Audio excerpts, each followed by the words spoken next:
सबसे पहले आप यहाँ पे नोटिफिकेशन देख सकते हैं जो हरियाणा स्टाफ सिलेक्शन कमीशन के द्वारा जारी किया गया है।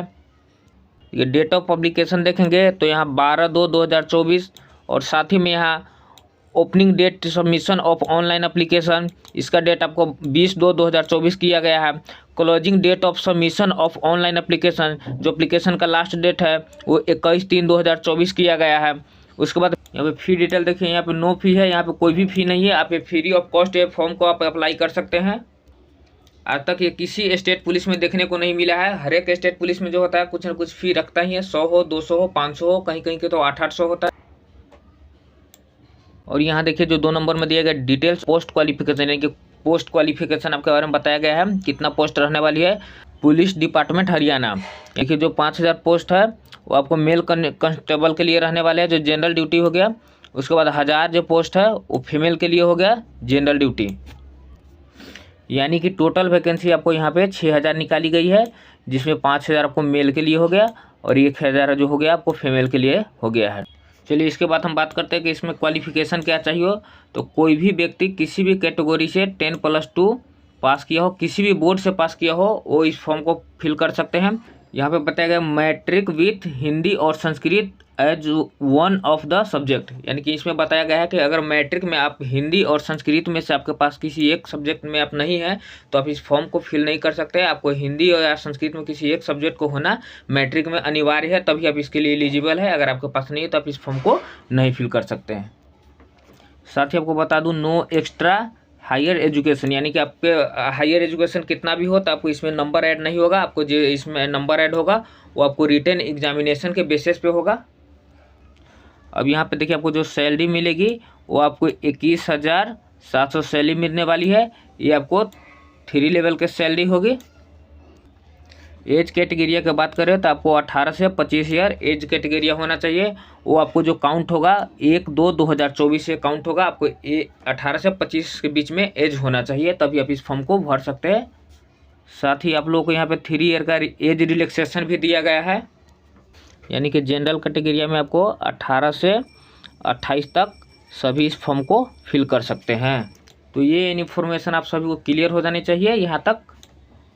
अगर यहाँ नॉलेज टेस्ट की बात करें तो 94.5% का आपका रिटन एग्जाम होगा। बाकी बाद आपको 5.5% जो एडिशनल वेटेज रहेगा। बाकी बाद एडिशनल बेसिस पे जो आपको हो गया एनसीसी के माध्यम से आपको 5.5% मार्क्स दिया जाएगा। एडिशनल वेटेज को बात करें तो यहाँ पे दिया गया टोटल 5.5% मार्क्स मिलेगा, जिसमें एनसीसी के अगर सर्टिफिकेट आपके पास अगर एनसीसी के ए, बी और सी लेवल का सर्टिफिकेट होता है, अगर ए लेवल के तो 1 नंबर मिलेगा, 2 लेवल का है तो 2 नंबर मिलेगा, और अगर आपको सी लेवल का है तो 3 नंबर मिलेगा। मैक्सिमम मार्क आपको 3 नंबर मिल सकता है सी लेवल का सर्टिफिकेट है तो एनसीसी के माध्यम से। और सोशियो इकोनॉमिक कैटेगरिया का आपको होगा 2.5% रहेंगे। ये टोटल मार्क्स मिलाकर आपको 5.5% मार्क्स आपको एडिशनल वेटेज का मिलेगा। और बाकी के आपको 94.5% है आपको रिटन एग्जाम के बेसिस पे आपको मार्क्स दिए जाएंगे। अगर यहाँ सिलेक्शन प्रोसेस की बात करें तो आपको 4 फेज में सिलेक्शन प्रोसेस होगा। पहला आपको पीएमटी, इसमें फिजिकल मेजरमेंट होगा जिसमें हाइट और आपका चेस्ट नापा जाएगा। नंबर 2 में है आपको फिजिकल, जिसमें आपको रनिंग वगैरह होगी। और नंबर 3 आपको हो गया रिटन एग्जाम, जो मैं आपको पहले ही बता चुका हूँ कि आपको 94.5% का रिटन एग्जाम होगा। और नंबर 4 पर आपका मेडिकल और डॉक्यूमेंट वेरिफिकेशन होता है। और यहाँ पे बात है कि अदर स्टेट वाले इस फॉर्म को फिल कर सकते हैं या कि नहीं कर सकते हैं। तो मैंने इससे पहले आपको बता चुका हूँ कि आपको 10th में जो है आपको संस्कृत और हिंदी से किसी एक विषय का होना अनिवार्य है। और दूसरी बात सबको पता है कि CET एक एग्ज़ाम होता है, कॉमन एलिजिबिलिटी टेस्ट, जो हरियाणा सरकार के द्वारा लिया जाता है। अगर आप इस एग्जामिनेशन में पार्टिसिपेट नहीं किया है तो आप इस फॉर्म को नहीं फिल कर सकते हैं। अगर इसके अलावा हम यहाँ पे बात करें तो देखिए मेल कैंडिडेट है, जो 2.5 किलोमीटर का रनिंग होती है जिसको आपको 12 मिनट में पूरी करनी होती है। उसके बाद फीमेल कैंडिडेट हो गया, उसके लिए 1 किलोमीटर की रनिंग होती है, वो आपको 6 मिनट में पूरी करनी होती है। उसके बाद एक सर्विसमैन जो पहले नौकरी में है उसके लिए आपको 1 किलोमीटर का रनिंग होती है, उसके लिए 5 मिनट का टाइम दिया जाता है। ये सारी बातें आपको यहाँ पे क्लियर हो। इसके बाद अगले बात बता रहे हैं। चलिए अब हम आपको सिलेबस फॉर नॉलेज टेस्ट के बारे में बता रहे हैं, जो रिटन एग्जाम होने वाले उसके बारे में बता रहे हैं।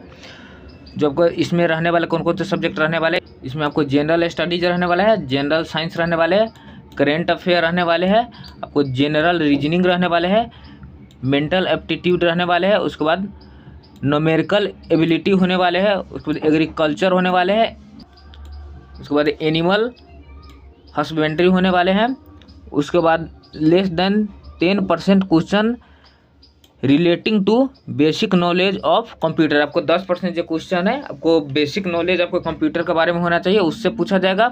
इसके बाद 20% जो क्वेश्चन आपको है relating basic knowledge about Haryana, आपको हरियाणा से रिलेटेड 20% क्वेश्चन पूछा जाएगा।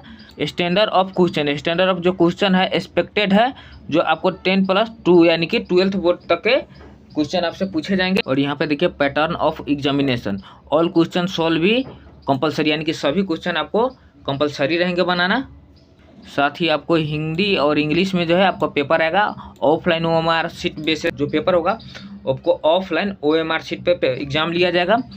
और साथ ही यहाँ पे आपको बताया गया है no negative marking for wrong answer, यानी कि आप निगेटिव मार्किंग आपको नहीं मिलेगा, गलत आंसर भी होने पे आपको निगेटिव मार्किंग नहीं मिलेगा। और यहाँ पे देखिए जो आपको है टोटल टाइम जो दिया जा रहा है वो आपको 105 मिनट का टोटल टाइम दिया जा रहा है। साथ ही आप सभी को हर एक क्वेश्चन के लिए 0.945 नंबर मिलने वाले हैं। टोटल नोटिफिकेशन तो आपको मैं बता दिया हूँ, बाकी के आपको जो है 20 फरवरी से फॉर्म को आप लोग अप्लाई कर सकते हैं, इसलिए 20 फरवरी से आप लोग अपना फॉर्म को अप्लाई कर दीजिएगा।